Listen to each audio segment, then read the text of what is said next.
आपने रिपोर्टिंग की date announce कर दी है, फिजिकल वेरिफिकेशन की डेट अनाउंस कर दी है कि कब आपको फिजिकल वेरिफिकेशन के लिए आना है, कौन कौन से डॉक्यूमेंट लेकर के आने हैं, और साथ में कौन सा सर्टिफिकेट आपके लिए जरूरी है और कब का इशू होना चाहिए, ये सारी डिटेल बता दी है। तो ये सारी डिटेल पर एक बार चर्चा करूंगा, ध्यान से समझिएगा। अगर मैं फिजिकल वेरिफिकेशन के डेट की बात करूं तो यहां कहा गया है कि आपका प्रोविजनल एडमिशन लेटर, ध्यान से सुन लीजिए, प्रोविजनल एडमिशन लेटर 2 तारीख को आपको पोर्टल पे इशू किया जाएगा, आप वहीं से डाउनलोड करेंगे उसको। आपकी रिपोर्टिंग की जो डेट बताई गई वो 3 से लेकर 5 के बीच में आपको बुलाया जाएगा, आप उसी दिन आएंगे, आपका यहां पे बनारस हिंदू यूनिवर्सिटी के मेन कैंपस में आपका फिजिकल वेरिफिकेशन होगा, और आपका जो ये एडमिशन लेटर आएगा ना, उसी पे लिखा रहेगा कि आपको कहां जाना है, तो उसी हिसाब से आप जाएंगे। अब बात करते हैं आपके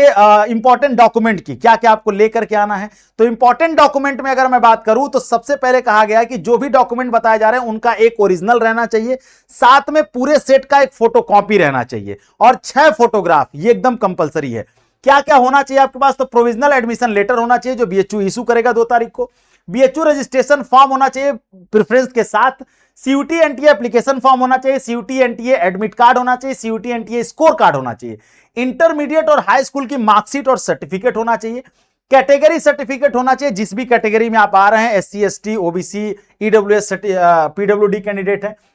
ट्रांसफर सर्टिफिकेट होना चाहिए, माइग्रेशन सर्टिफिकेट होना चाहिए अगर आपका बोर्ड इशू करता है तो, कैरेक्टर सर्टिफिकेट, एंटी रैगिंग होना चाहिए आपके पास, ये यहां से वेबसाइट से डाउनलोड हो जाएगा, बाकी हम भी आपको एंटी रैगिंग प्रोवाइड करा देंगे, आप बीएचयू की वेबसाइट से भी डाउनलोड कर सकते हैं। डोजियर आपके पास होना चाहिए, यहां पे क्लिक करेंगे तो आपको डोजियर फॉर्म मिल जाएगा, वो भी आपको लेकर के आना है, और 6 पासपोर्ट साइज फोटो होना चाहिए, मतलब ये पूरा होना चाहिए, इसकी एक ओरिजिनल कॉपी और साथ में एक जीरोक्स भी आपके पास होना चाहिए, ठीक है। उसके अलावा सर्टिफिकेट के लिए भी इन्होंने साफ साफ कह दिया कि अगर ईडब्ल्यूएस कैंडिडेट है तो उनका सर्टिफिकेट 1 अप्रैल 2026 के बाद का ही वैलिड होगा, और ओबीसी सर्टिफिकेट है तो वो जो है 1 जनवरी 2026 के बाद का वैलिड होगा, और अगर ये नहीं रहा तो अगर आप कैटेगरी में हो और आपके पास नहीं है तो आपका एडमिशन कैंसिल कर दिया जाएगा, साफ साफ इन्होंने कह दिया है। आपकी रिपोर्टिंग डेट 3 से 5 के बीच में है, अगर आप किसी कारण से नहीं आ पा रहे हैं तो आपको 5 दिन का और समय दिया जाएगा, साफ साफ कहा गया कि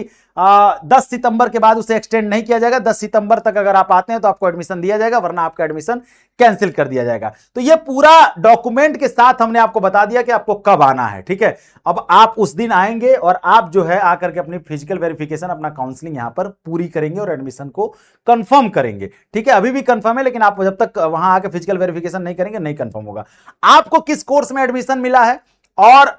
क्या प्रॉब्लम आपको आ रही है वो आप मुझे कमेंट सेक्शन में जरूर बताइए, और साथ ही साथ इस वीडियो को हर बच्चे तक शेयर करिए, जिसको बीएचयू आना है उसको इस डॉक्यूमेंट की नीड होगी, इस वीडियो की नीड होगी। साथ में सेशन को लाइक करिए, चैनल को सब्सक्राइब करके रखिए, और एक इंपॉर्टेंट चीज और बताऊंगा, अपना रिजल्ट आप हमारे साथ शेयर करिए, हम और आप मिलकर के रिजल्ट को सेलिब्रेट करेंगे। मिलते हैं नेक्स्ट वीडियो में, तब तक अपना ख्याल रखिए। थैंक यू सो मच, जय हिंद।